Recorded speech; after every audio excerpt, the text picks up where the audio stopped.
Hello, everybody, and welcome to another episode of Women Winning Wednesdays. I am your host, Maryland Attorney Elsa W. Smith, and I'm the owner of the law offices of Elsa W. Smith, where our mission is to empower women through estate planning.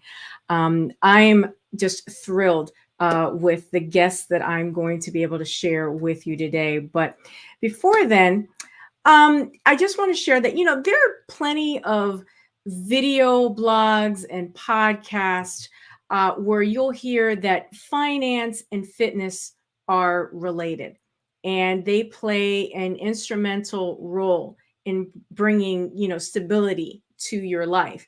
And that's why investing in your fitness, as we read, pays off both in your physical as well as financial well-being, especially in the long term.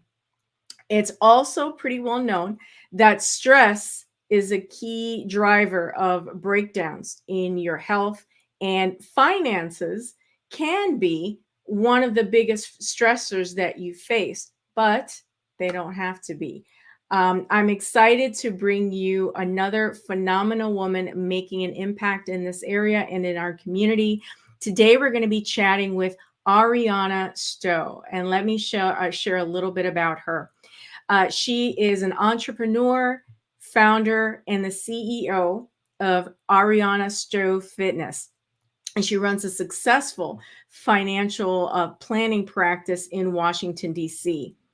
She's driven by impact. She takes pride in showing Black women what's possible with accountability, discipline, and a strategic plan in place for success.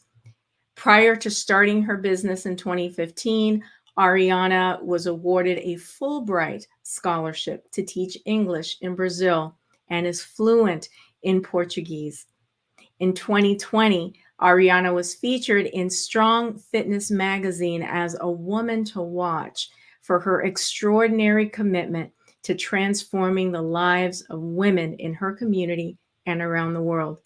And with that, please welcome Ariana Stowe.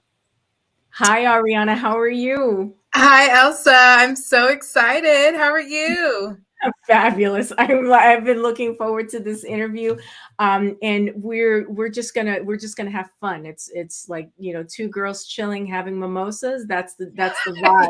Yeah. That's gonna be the vibe of this interview. So listen, let's jump right into it. Tell us, if you would please, about your personal story, because it's so fascinating. You shared it with me on show prep, in show prep, and I'd love for you to share that with the audience. Yeah, so I like to start my story kind of at the beginning because I feel like my life has come completely full circle. And by that, I mean, and I don't even know if I shared this with you, Elsa, but I was born premature at 26 weeks. No, you didn't tell And me. so after I was born, I stayed in the hospital for about 60 days. And I think when I really think about that story and the fact that I was born 2 pounds, 6 ounces, I believe that my life is a miracle. I believe that it is a gift and that I have to do something with that gift. And I've kind of always felt that at different points of my life. And so way back when I was in middle school, I read To Kill a Mockingbird and I was like, I gotta be an attorney. Like, I gotta be a lawyer. I'm gonna be the female version of Atticus Finch. I'm gonna fight for the people and be the voice for the voiceless. And so that was my path. And so I literally did every internship you can imagine in law. I was locked in pre-law, in college, this whole thing. And then I graduated from college, started working at a law firm, and realized at 22 years old, maybe this wasn't quite it for me. Like maybe not yet, maybe not yet, maybe down the line, but not at that moment. And so as I was going through that, of course, right, you kind of have to grieve the dream that you thought you were going to have. And I decided to take on a new challenge and opportunity and apply to a program that I had actually already failed once getting in. And so I can definitely speak to anyone who can relate about overcoming failure and challenges. And so I applied a second time, got into the program, which is the Fulbright program, and then embarked on the adventure of a lifetime and moved to Brazil for a year to teach English at a university in a country where I did not know the language. I mean, it was excited. I never forget how excited I was because it felt like I don't really know what's next. And I'm actually at peace with that because up until that point in my life, everything had been strategically planned out. I'll get into a little bit of my fitness story as well. I grew up an athlete playing basketball for many, many years and played in college as well. But that was very much my parents' dream and what they wanted. And this was finally my chance to pursue something that I wanted at such a young age. So I was really excited, really excited. Now, what happened while I was in Brazil? It was amazing. Had the time of my life, made a lot of impact. I started a gospel choir while I was there because I wanted to introduce English language in the form of music, and to see Brazilian students singing Kurt Franklin, like y'all can just only imagine. I mean, it was really, really amazing. But I experienced time freedom too. And I only worked about 25 hours a week as a teacher, and literally the rest of the time was mine. And I had never really experienced that in my life at that point. And so I said, okay, I know I can't take every piece of Brazil back with me. I mean, I was ready to just overstay my visa and never come back. I was just like, this is it for me. Like, this is it for me, mom and dad. And they were not too excited about that. And so I came back and I said, okay, let me at least investigate what it would look like to live a life on my terms and not have to have it be so tied into work and a career and things like that. And so I pivoted a little bit, and I was at I went through a temp agency and worked at the Smithsonian, which then led me to working for a nonprofit. And I started running a STEM program, which is science, technology, engineering, and mathematics in Baltimore City. I worked with inner city Baltimore youth and was able to get into engineering programs at Apple in California, travel with them, competitions, very fulfilling work. Really, truly one of the highlights of my life outside of Brazil, but I still wasn't fulfilled yet. I didn't have that inner fulfillment, even though I was doing fulfilling work. Like, those aren't always the same thing. And so then I decided to step out on faith, and I started my first business. I left corporate in 2018, and then January 1 every year is my business anniversary, which is a big deal for business owners. And that's when I launched Ariana Stowe Fitness. Now, Ariana Stowe Fitness was already in the making, and this is an important piece, for about 4 to 5 years at that point, because I had been sharing my journey, my transformation. I had already started working with clients because I started as a Beachbody coach, and like, people knew me for fitness. So I was like, this is an easy pivot. I'm now taking the knowledge that I had in one area and I'm just applying it into my own brand. This is going to be amazing. And it was, until the pandemic hit. When the pandemic hit, I had been training clients in person and online. I pivoted completely online, obviously, with everything going on, and realized pivoting online gave me my time back again. And remember, the time freedom was the piece that I had enjoyed the most living in Brazil, that I'm still trying to make happen in my own life, right? And Let me, if I would, forgive me, but that pivoting is important, and I don't want to rush through that, because there are a lot of people, particularly women, who are watching right now who are still pivoting. Ooh. Like 2 years into this thing, we're still pivoting. We're still, managing. So just lie in that for just a second, and tell us how that was for you, how you had to make that change when things were shutting down and we just had to reconfigure how we do business. Right. So remember when I said you sometimes have to grieve the loss of the dream that you thought you were going to have? I love that statement. Most of 2020 was that for me, because I could no longer have a business that had a lot of streams coming in. I'm training in person. I got fitness clothes. I got this, I got that. I had to really narrow in and focus on where the need was at that time, which meant my goal list of serving 1,000 women and making this income and everything completely had to adjust and change. And so I showed up in what was needed for the market and made peace with what I had to do in that moment, and then realized that I didn't lose anything when I did that. And once that kind of came full circle in 2021, I was like, okay, this is now my new identity that I can now associate with, because it's not about how I serve the market. It's about ultimately what makes me happy in the business that I'm running. And so for anyone listening to this that is struggling with a pivot, especially if it's like in another direction, which I eventually went into, than what people are even known you for up until this point, if it brings you happiness and joy, it's worth pursuing. I love that. What a statement. What a message. So I guess, and this goes right into, well, I was going to ask you another question before this, but your why. What is your Mm. why? Yeah, my why is truly rooted in the fact on a personal level, like I mentioned earlier, I've got to do something with my life, with this gift of my life. And I always saw myself leading a life of impact. Like wanting to become a lawyer, the root of that was wanting to make and leave an impact on this world. And so Mhm. the fact that I'm now doing it in my own brand, on my way and on my own terms is still very much feeding into that. And, simply speaking, I'm like, if I'm not that person, who else is going to be that? Like, my dad actually works in human rights. And so he like has ingrained into myself and my brother and my sister this idea of like leaving impact and helping people the way that things were done in the civil rights movement. And I always thought like, who are the people that are going to be those people in present time? And what are going to be those new struggles? And so I kind of see myself carving out my own lane in health and wealth as being that person that leads the impact, but specifically in the lives of other women. Because I'm like, who is going to speak up and be that voice for Black women if we don't do it for each other?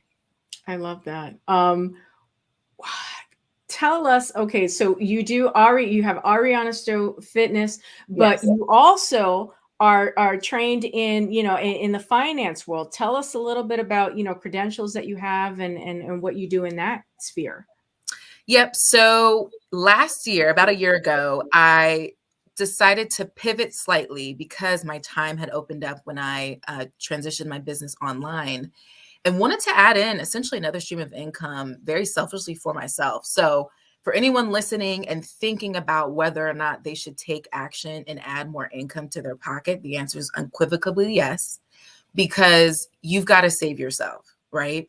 And so, what was very interesting is my financial advisor reached out to me, said that they were hiring in the DC office. I decided to say yes and take action purely based on the fact that if you guys can teach me everything that I need to know, I can get the licenses that I need, all of those things, then I'll be good to go as long as I know that there's a mission that I'm working behind. And their Right. mission is really putting $50 billion in the hands of Black and Brown families of Mm, generational wealth over the next decades, right? And so being a part of that, I said I can definitely get behind that mission. And so went through the process to initially get like insurance license just so that I could be able to serve in that market and then right. working towards the investments license. And I have basically a year to get all of that in. And it has been crazy, but it has been such an amazing ride. And I'm learning so much in that process. But at an integral level, what I came into was just experience as a business owner. What are things that I did early on? And what did I wish that I knew when I first started as a business owner that I now know now that I'm gaining knowledge in this new area of expertise? But really, life has taught me everything up to this point. And what the really unique perspective that I bring, Elsa, right, is this idea of like the consistency and discipline, right? Right. Someone really wise told me once, and it has always lived in my head rent free. If you know how to take care of your health and your wealth and your body and have discipline and consistency, there's no reason why you shouldn't be wealthy. I'm And going I to stop you because we're going to talk about that and do a deeper dive into that in just a minute, young lady. But I want to step back for a second and ask, why is wealth important? I mean, people mm, will be like, well, yeah, sure, of course it is, but why? but And why? you have an interesting take on that. So, women watching this, okay, listen to me when I share these three things. There's three things that we don't often think about and why women in particular need to be wealthy. Number one, we make 82 cents to the man's dollar. We're already coming into the wealth conversation behind. So, any opportunity that you have to get ahead, increase your salary 20% if you go from one job to the next, all of it matters because we're already short, right? The second thing is women live longer than men do, which means your retirement outlook is longer than maybe your partner or spouses, right? Because you're going to be alive longer until your late 90s, where someone else might not have that opportunity. You need to have more wealth to sustain a lifestyle for much longer, right? And then the third thing is, Elsa, women are usually caregivers, right? We're usually taking in family, loved ones, a person that's not even your family, but you call them auntie, right? We're usually taking them in variety of different ways that have not only emotional impacts, right, but also financial impacts. And those emotional impacts too, Elsa, can sometimes show up in the way that we show up in our jobs. So then now we're not showing up fully in work because we're taking on the burdens and responsibilities of others that are also affecting our pockets.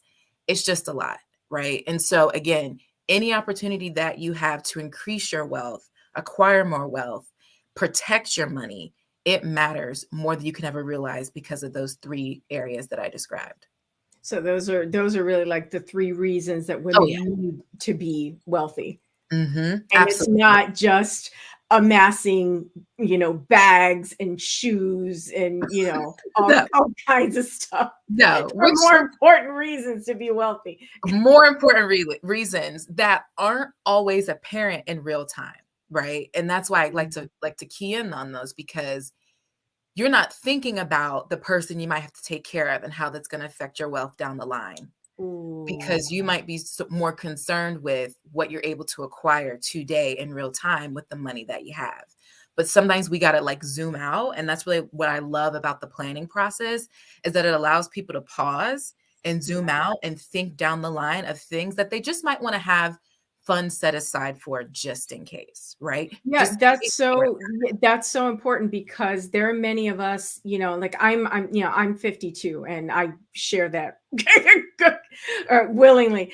But many folks in my age demographic, we are, if we're not, taking care of kids, we may be taking care of parents. So right. we're like, that's what they call that sandwich generation. Mm, And, things happen, and you may have had your nice little plan, your 20-year plan, mapped out, and then something happens, an illness or some other tragedy that causes you to, yes, we're overusing the word here, pivot again. mhm. And now all of a sudden you've got to tap into resources Yep. that you had planned just for you, and traveling the world and visiting 50 countries, before you're 90. And now it's like, oh, wait a minute. Yeah. Now I've got a loved one to take care of, or, I have a child, or I have multiple children. And now what? Right. Right. Exactly. Exactly. Exactly. And, I'm a firm believer that we don't have to wait and be so reactionary to things. If Mm, there's some level of a semblance of a plan, it doesn't have to be fully fleshed out, but at least having the conversation, right, of what we would do if X, Y, and Z came to pass. How would we even recover? How would we be prepared to handle that? So it's interesting to hear you share some of the things that are happening in that sandwich generation that inevitably may or may not come for all of us at some point, right? absolutely. Absolutely. Talk to us about how health plays into acquiring wealth. Ooh, so when it comes to health playing into acquiring wealth, I think the one thing to consider and to think about is how the lack of proper health hurts your pockets, right? Mm, And so if you're great at managing money, you're great at saving, you have a certain level of discipline and execution that's already built in. Matter of fact, Elsa, we all do, right? We wake up, we go to work, we right. feed ourselves. Like there's things that we do that we don't have to think about. And so it's often bewildering why health becomes the thing that feels so unattainable, right? Mm, But the reality is it's just a reframe of mindset, right? And how you prioritize your health coming into it, because it's so heartbreaking when someone comes to me wanting to get an insurance, something in place to set aside, which very much is connected to your health. And there's times I have to have hard conversations where it's like, hey, if you had come to me 20 years sooner when your health was better before these things happened, you would have been insurable. But now I don't know if that's the case. And in some cases, it flat out isn't. right? And so again, now that's something that's removed from being an option for your future legacy planning, right? That you can't have because your health isn't as strong as it was years prior, right? And can we speak directly to like what we see? Let's call out diabetes, let's Right. call out heart disease, Yep. all the things, and more that plague folks in our communities. Just calling those things out and All of those things are yeah. like, I mean, a lot of like, of course, autoimmune related conditions and things like that, which Yeah. aren't always directly correlated, can come up. But we Mhm. see things like diabetes coming up as being a health issue, any heart related conditions, everything that you talked about. And so I want to throw in a little health expertise on this piece, right? Because one thing that you can get measured, which will definitely help prevent some of these things down the line potentially, is checking in to find out what your visceral fat is, right? Ooh. And what that number is. And that is the fat that lies around your organs, which typically also is the belly fat, right? Now, Okay. outside of healthy eating and dieting, right? The one thing that also contributes to weight gain in the midsection is stress. I Is feel stress. seen. It's stress. It's stress. Okay. And why? Cortisol. When your cortisol spikes up and down, which is also known as your fight or flight hormone, right? Mhm. Every time it sends you into that flight mode where you're really, really anxious, it starts to hold on to things to make you feel safe again, right? To bring you back down. Oh, It can okay. also cause cravings. There's so many things. Like I encourage you all to do your own research and look up cortisol levels and to have them checked out so that you can understand where you're at on that spectrum to start incorporating habits to lower that. You Mm. do that in combination with, what everyone knows how to do, eat a healthier whole food-based diet, get us a daily movement, which I'm going to talk about in a second. That Mhm. will definitely help to see some impact in lowering that visceral fat. The less fat around your organs, the less stress that your body is taking on. We don't have as many issues down the line. Talk to us, and I'm sure you have suggestions for this too, but what, for busy professionals like myself, I mean, talk Mhm. to it, and those who are watching, hi ladies, I see you. Talk to us about just little things at least that we can start doing because before we have the conversation with the doctor and says, Yes. Miss So and so, it's either exercise or we're putting you on medications.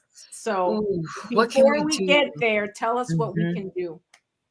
So the first thing that you want to do before you get there is kind of where our conversation started at, and that is to get a clear idea of what your why is. And I call it, when I take my clients through, the why that makes you cry. There Mm, has to be an emotional reason behind your transformation. Otherwise, you're not going to stick with it. It mhm. can't be a vacation in 30 days or a wedding at the end of the year. It's got to be a lot deeper than that because that's what's going to remind you of why you're doing it on the days where you don't, right? And so that is where I would start, number one. Number two, you have to get realistic with your lifestyle.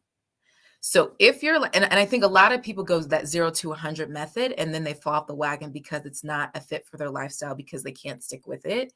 What's that happy medium, right? If you know you got 30 minutes a day at 6 a.m., 3 times a week, that's your truth. That's where you start. Because ultimately, what you enjoy and what's realistic to your lifestyle is what you're going to be consistent to. And so you don't have to join the Orange Theory or do 1,000 burpees or whatever it is that you feel like you need to do. I tell my clients this all the time. Again, it's putting in the reps consistently over time that's going to get you to the end result, regardless if it takes you 3 months or 6 months. But get realistic on what that needs to look like, right? So then that way, it's like I'm bought into this routine because it works for me. It works for Elsa. It works for Ariana. What works for Ariana right now is I love to run. The weather is breaking. I will get out and run. I just ran a 10K a couple weeks ago. That's my jam, right? I still lift weights and things like that, but when the weather is warm in the DC area, I'm getting outside and I'm running. I'm that black girl running down the street and you like, is she running for someone? Like, is there something going on right now? I'm that girl. I'm that girl because that's what I like and enjoy doing, right? So again, After you get a deeper why, right? A why that makes you cry, establish a routine that works and fits well for your lifestyle. Mhm. Then when it comes to the food, right? Now, let me ask you something. I know this is my interview, but if you had to pick food or exercise, what is your greatest vice? Like, what is the thing that you feel is the hardest to overcome in your journey over the years? Food or exercise? It Mhm. would be exercise. That's like the That's the hard part. that's the hard Okay. part. Yeah. Mhm. Got it. Got it. Got it. And so with exercise, right? So I'll talk about that, then I'll go into the food. After you establish the routine that works well for you, Mhm. really simply put, things to keep in mind is that every 10 years, you lose 10% roughly of your muscle mass. And so Mhm. strength training is going to be your best friend because strength training builds the muscles that help to break through long term the body fat, right? Like you got to have that combination of the ratio between the body fat and your muscular development. And also, as your muscles essentially lose that mass over time, it's going to change your body composition as well. So Mhm. for the women listening, they're like, how do I get tight and toned, etc. It's the muscle mass. And so that you have to do strength training, but y'all, at a minimum twice a week. It doesn't have to be 5 days, twice a week, throw in some cardio, you're going to be okay. Now, during the pandemic, what happened? We all started sitting on our behinds and we probably gained some weight, right? I went through it. Like Yeah. it's a very normalized thing that happened. But the real truth behind it is that we stopped being more active in our daily activities, whether Yeah. that was getting in the car and commuting, walking down the street to grab a lunch, all of those little, instances of movement, right? Were Absolutely. really increasing our metabolism. And so outside of what I just shared, right, just throw in some daily movement, right? Whether that is getting up every hour and walking around the house, going for walks outside 3 times a week, anything that you can do to add more movement throughout your day is going to rev up that metabolism to really support the additional physical activity that you're doing outside of that. I Does that love make that. sense? Yeah, Mhm. no, totally. I because there's such an intersection here between health and finance, everybody listening, yes, I'm jumping back and forth, but because, everything is really interrelated. Let me, as we are approaching the top of the hour, I want to ask you, how do you deal with women who come to you for financial help, financial advice, that have challenging money stories? Mm. Yeah, I think when I have challenging money stories with clients, the first thing that I do is I let them share their truth fully and completely because I might be only one of two or a very small amount of people that they have ever shared that with, right? And before that, I tell them that not only is it a confidential conversation, right?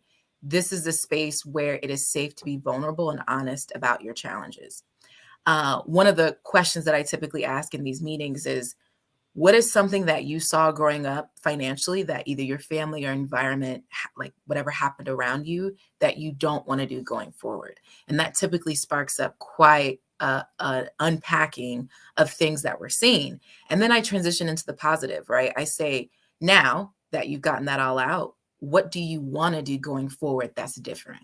Right. And I think helping people to see that their challenges in their previous state doesn't have to be their story going forward allows them to really step into that new reality.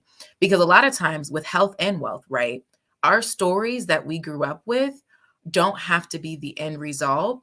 But because there's a subconscious belief that where we're trying to get to is too far away, that is where the conflict is created because we see where we're trying to go, but we remember because for some of us, it wasn't that long ago where we came from and it seems really far apart. Right. But the caveat, like what's the bridge between where you were and where you're going? It is in taking that consistent action and having that belief system in place backed with a plan. And the plan is what creates the possibility of the fact that where you're going. And so it's like you've shared all this stuff. You told me where you're trying to go. Do you still feel like you're not going to get there if we take X, Y, and Z steps? Does it feel like this conversation today is getting you closer to where you're trying to go? And 100% of the time, everyone says yes. I so appreciate that you allow women, first of all, that you create that safe space. Mhm. Because myself included. I mean, people think, oh yeah, she just was born with a silver spoon or she went to private schools all her life. Like, negative on both counts. I grew up in the inner city and was raised by working class parents, Wow. so yeah, I mean, there, and things were hard. And that's a lot of what I saw growing up. I didn't have that discussion with my parents that some people in wealthier situations have, when their kids are like 18 or 19, like, oh, so I want you to sit down and talk with my financial advisor now that you're entering the workforce. You know what? That didn't happen. Didn't Yeah, happen. you know what I was doing? I was in college and thinking straight, about what I was going to do after college, and I ended up going straight into law school, with a combination of lots of scholarships, working my butt off, and loans. Right. Okay, because I didn't have a trust fund that I could, depend on. So that's my story. So in starting a business, in trying to create wealth, that's something that those are the images that that I bring to my now. And Yeah. I'm sure that, and I really wanted you to touch on that because I know there are a whole lot of other women like me Yep. who, didn't just come out of the womb with a Birkin bag, right? Right. We had to Right. work. We had to work and are hard. still working your tails off, right? Yeah. And it goes back, like, it's so interesting that you share that, Elsa, because that goes back to support the 3 reasons why you got to keep your money, right? Because you didn't come this far to only come this far just to have a situation come up that was either unplanned or unexpected. Like, you're worth so much more than that because of your story. In spite of the odds, you're here standing, right? And so it's just really important that women see their power, right? And see what they're really capable of doing. And the fact that everything that we're sharing today is all interconnected and making that happen. Yeah. Tell us, if you would, you have a really cool and unique tagline. Would you share what that is? Okay, so y'all ready? I snatch waistlines and bank accounts of high achieving women who have discipline with business, but not with fitness or personal finance. Ooh, ooh, let that breathe. Let that breathe. Oh my goodness. And that's what I do. That's what I do. That's it. That's it. Because you either need one or the other, and sometimes you need both. And that's exactly what I'm here to do. I love that. I love that. Thank you. Listen, how can we support you on social media? I'm going to put your information on the screen, but tell us how we can reach you. Yep. So if you have any needs related to health and fitness, I actually have a fitness app called Ariana Stowe Fitness. Actually, it's called, and the group called the Snatch Society, that you can join. You can find details about that at www.arianastowefitness.com, as well as follow me on Instagram, and I'm at Ariana Stowe if you have fitness related needs. If you have needs related to financial planning for you and your family, the website is arianastowe.nm.com. And whatever needs that you have, you're not even sure where to start, you can just give me a call on my number, 202-221-7726. And I'm Ariana Stowe on LinkedIn, Facebook, all social media platforms, and also Twitter. So wherever you are, I'm probably there too. And please feel free to reach out. I would love to just be a resource, add guidance, or at least point you in the right direction if I'm not that person. Thank you so much, Ariana. To say that it's been fun it's an understatement. This is so important for a number of reasons. I created this platform because I like showcasing women, and women of color is even a plus, that are inhabiting spaces that we normally don't. Where representation matters. Yes. So if I can use my platform to do that, then by God, that's what I'm going to do. And thank you so much for sharing your story, being vulnerable, sharing your expertise, and empowering women, which is what my tagline is: empowering women through estate planning. I want to bring resources and showcase women that are out there making an impact, and changing lives, one person, one woman at a time. So I have to say thank you so much for being so gracious with your time. You're welcome. It's really, really been a pleasure. Everyone, Ariana Stowe, you already know I'm going to put her information one last time on the screen on how to reach her. She's phenomenal. Like, trust me, I've talked to her on show prep and she's phenomenal. So get in touch with her. She's prompted me. She's giving me that little nudge to get myself moving on the health and fitness realm. So I'll certainly be doing that. Ariana, thank you so much. And I will talk to you in a few minutes. Have a great afternoon. Thank you. Everyone, wasn't she phenomenal? I told you she would be. I hope that you've gotten a lot from this episode and realize that there is an intersection between health and wealth. And, Ariana is an example of a professional that can help us, kind of do a bit of both and meet our goals. And what we do at the law offices of Elsa W. Smith, we're an estate planning firm. We help you get from A to Z in your legacy planning. So if you have questions about wills, advance directives, trust, all the things, I want you to give us a call at 410-995-7719. You've seen the information scroll at the bottom of the screen.